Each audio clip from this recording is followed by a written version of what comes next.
শিকার করতে যাই। প্রাণীদের জীবন যুদ্ধ সিরিজের 10টি পার্ট বানানো হয়েছে, তাই আপনাদের জন্য নিয়ে এসেছি animal mess with wrong enemy part 11।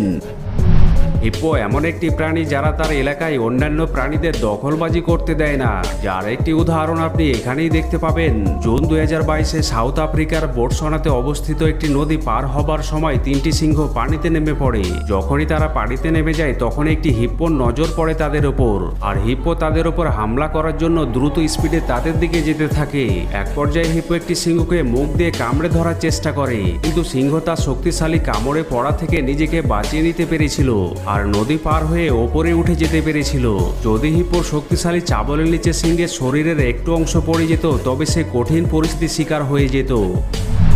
যখন বাঘ গরুকে শিকার করতে যায় তখন বাঘ শিকারী ও গরু শিকারে পরিণত হয়, কিন্তু সবসময় যে এমন হবে তা কিন্তু নয়। যেখানে একটি বাঘ একটি গরুকে শিকার করার জন্য তার পিছু পিছু